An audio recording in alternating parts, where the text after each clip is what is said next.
Happy New Year, everyone.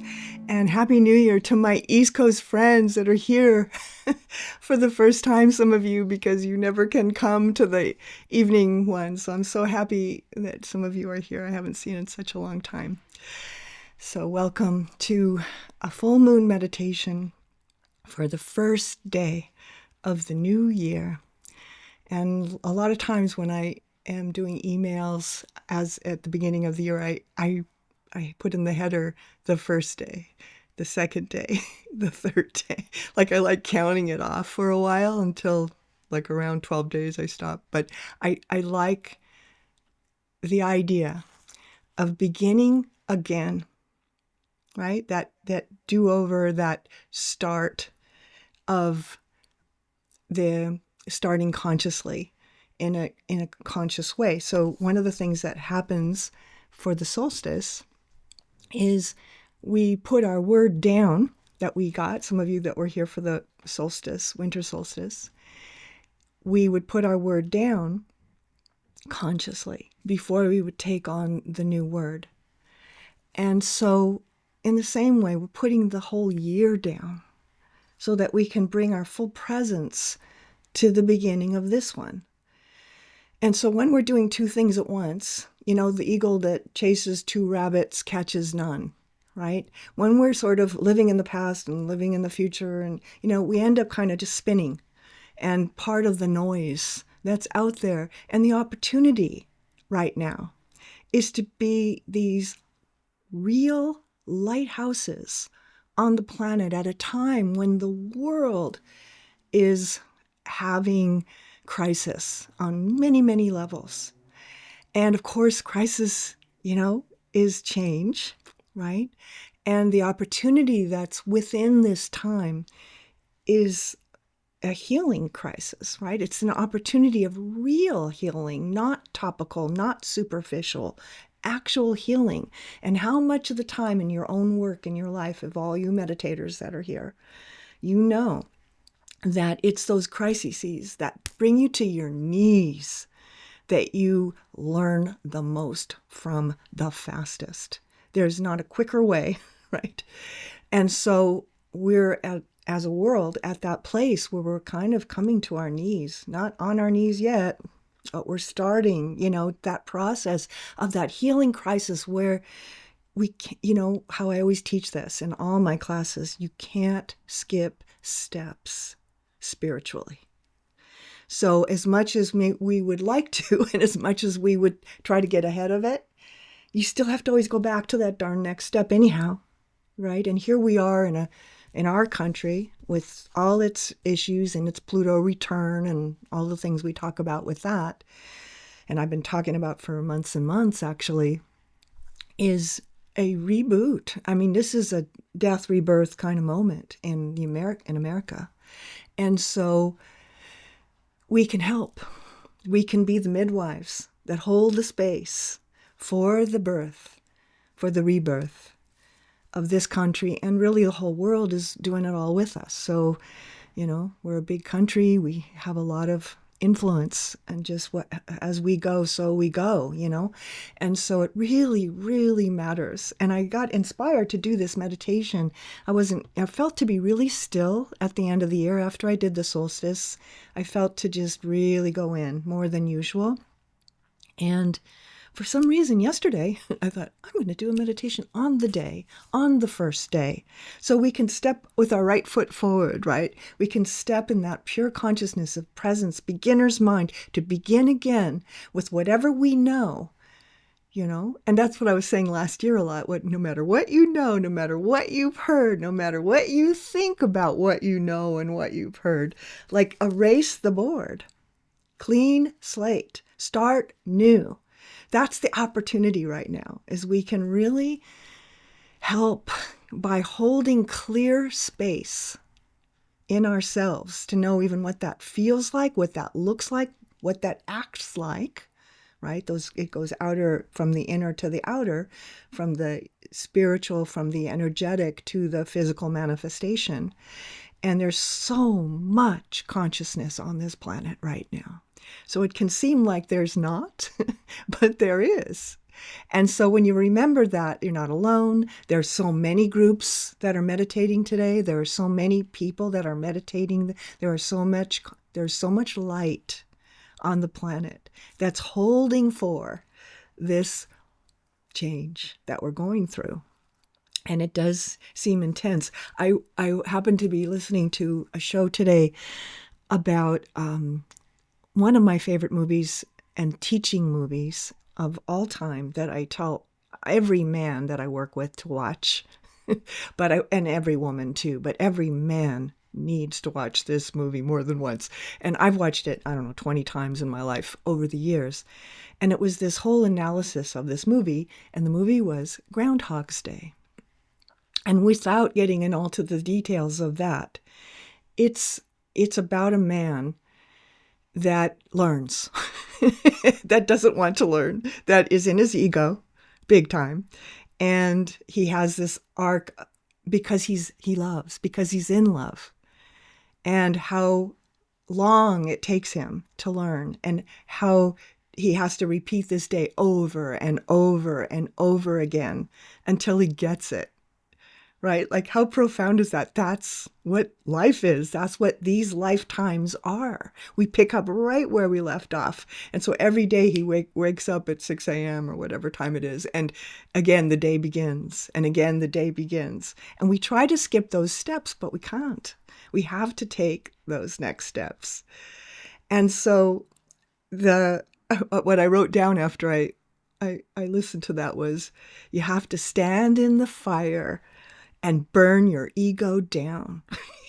Like, it's just, and what's the fire? The fire of truth. The truth will make you free. The truth will make us free.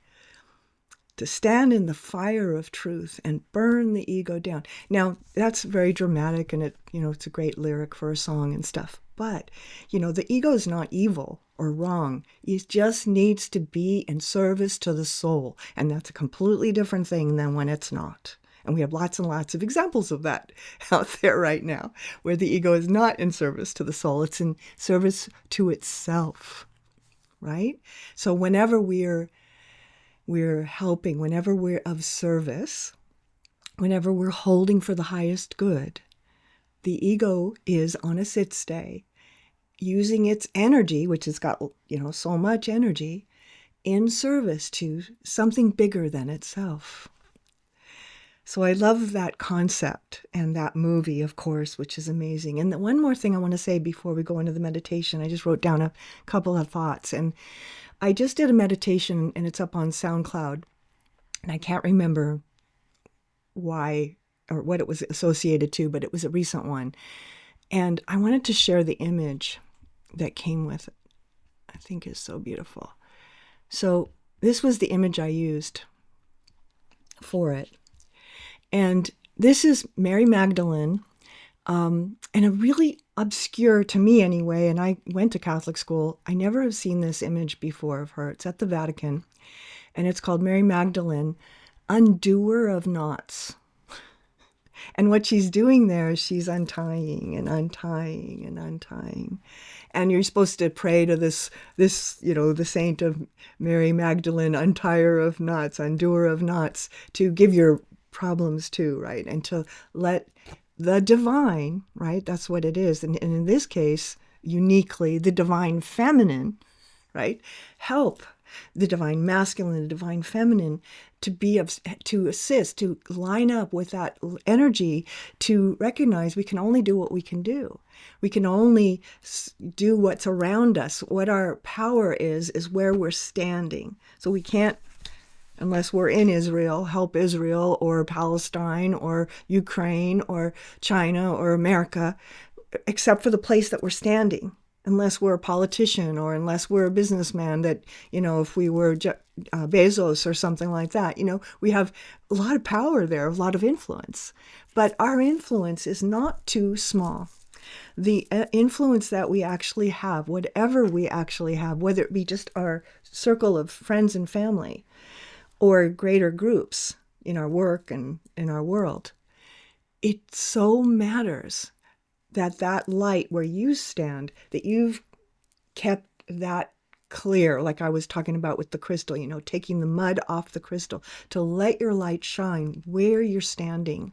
And so as we go into these kind of troubled times, we become the bridge over troubled waters. There becomes a way to pass through this time, not with our head in the sands, but not getting caught up in the drama either, right? To hold that line of not on the A-B point, my side, your side, my side, your side, but to take higher ground, consciously taking higher ground. And that is a practice that we learn in meditation as a byproduct of meditation, whether we even know that concept or not. It happens. And that's one of the amazing things about meditation in the first place, is that if you meditate, all these concepts I teach about came from my meditations, right? Came from my own practice and teachers that I've worked with, and, in many other ways, in dreams and in all the ways that I collect data and information, but it comes directly from my own experience, from what I know personally, and from my own, because I can't teach something I don't know. I have to have experienced it my own self.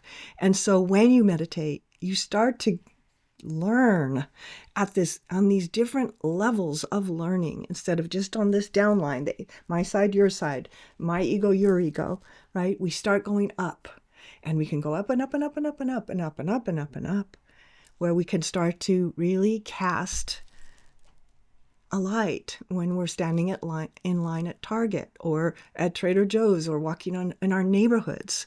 That light that we shine isn't like, oh, we're so wonderful. It's not that. It's just like breathing. Why wouldn't we? Why wouldn't we share that light? Why wouldn't we? We are that light.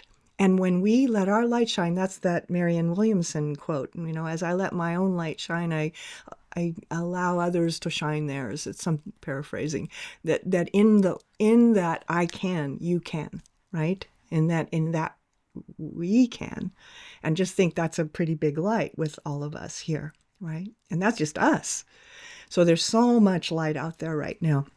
So what I wanted to do is go into a little meditation, and just as we go into it, I want to, what I'm calling, clean the slate. So we go back to the beginning, because this is the first day of the year.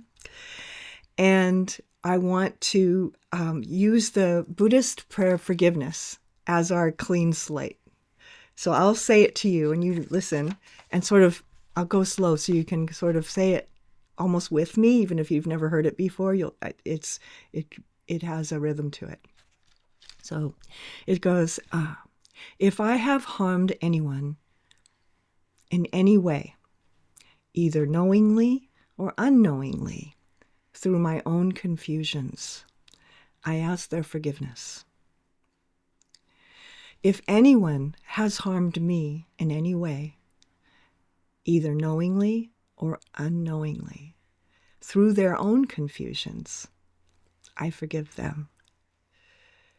And if there is a situation I am not yet ready to forgive, I forgive myself for that. For all the ways that I harm myself, negate, doubt, belittle myself, judge, or be unkind to myself through my own confusions, I forgive myself. That's powerful. And the key line is through their own confusions, through my own confusions, through their own confusions, through my own confusions. It's so compassionate. There's no judgment in this prayer, and that's why it's so powerful. But here's how we're going to go into the meditation. So we clear the slate with that, and then we're going to use my mantra that I love, which is, I forgive myself for everything. I forgive everybody for everything. Om. I forgive myself for everything. I forgive everybody for everything. Om.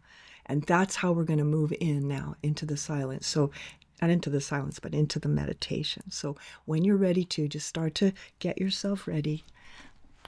Set yourself up. Get comfortable. And we're going to use those phrases. I forgive myself for everything. I forgive everybody for everything. Om. I forgive myself for everything. I forgive everybody for everything. Om. I forgive myself for everything. I forgive everybody for everything. And just use that like a slide into the heart. Use that as in the power of those phrases. Feel the power of those phrases. How liberating. How liberating. And how it clarifies and polishes that crystal of consciousness that we are, that you are. I forgive myself for everything. And when I say that, there are no exceptions to anything. I forgive myself for everything. I forgive everybody for everything. And you just let that start to open up the realm of the heart of compassion for our birthing on this planet that's happening, to the new age that is coming, through all its fits and starts, in all its complexities, in all its simpleness. I forgive myself for everything. I forgive everybody for everything. Home. And you start to clear the field of old resentments, old angers, old pains, old thought forms, so we can be here now.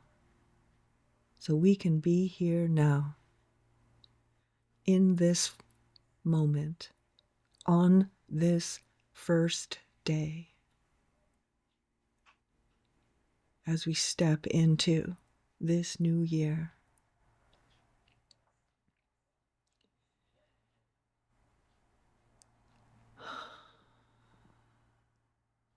And now I'm going to do our count-in that I've been using this year a lot, that I love, to go deeper, deeper, deeper, deeper, and let all of these words that I say, archetypal words that I say, take you in and in and in. Star,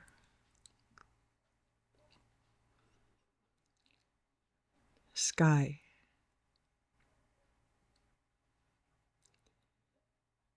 earth,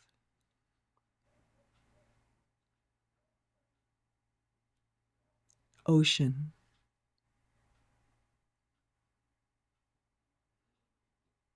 land,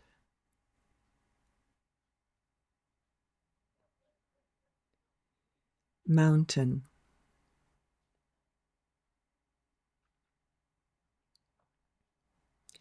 tree,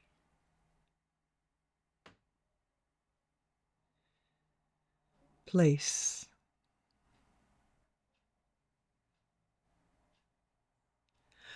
all beings,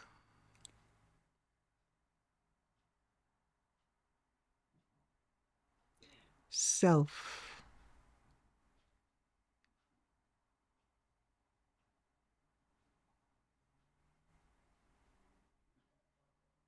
soul,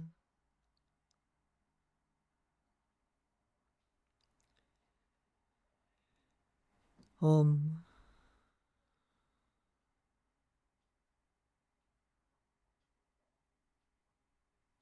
And here's our meditation for the silence.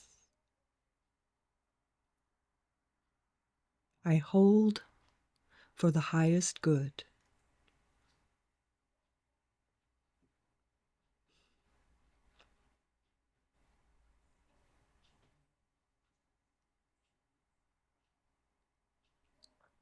For all.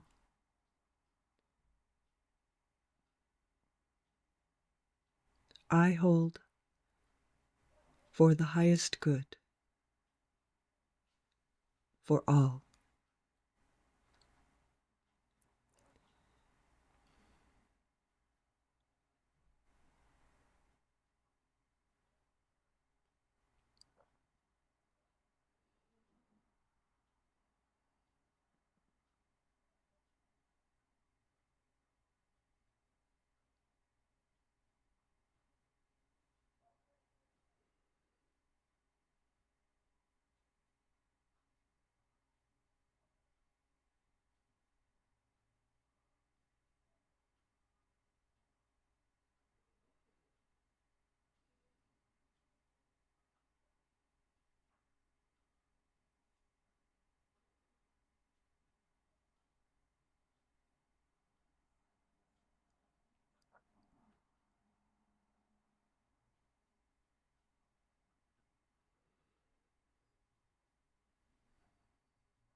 I hold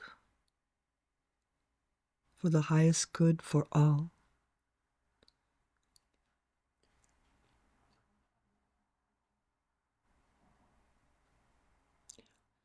We hold for the highest good for all.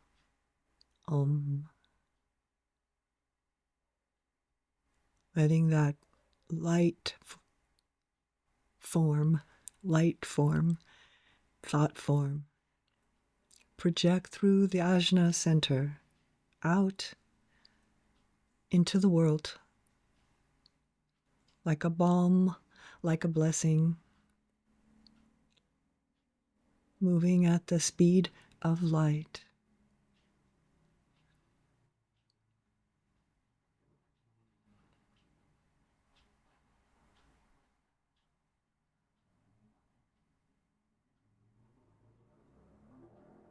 To every point on the planet, to every being on the planet.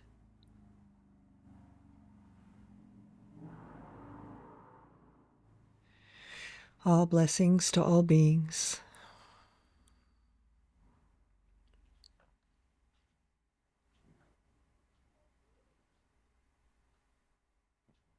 All blessings to all beings. Clear light. All blessings.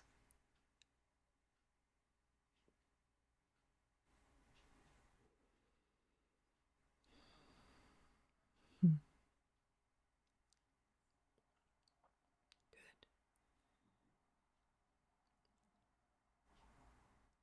And just letting your breath begin to get deeper and fuller until it starts to feel natural in your own timing and way.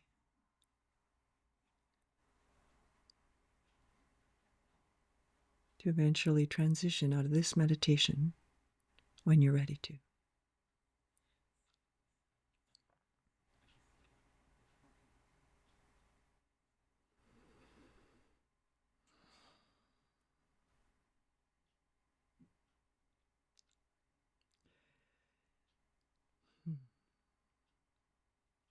Today is the first day, and anything can be. Today is the first day.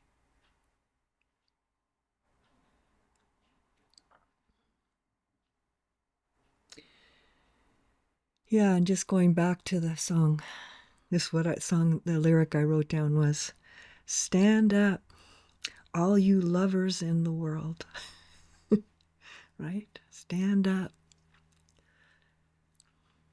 from the heart, right? Thank you for being here today. So happy you were all together. We were together. I'll see you on the next full moon, which is the 14th or the 13th, coming up soon.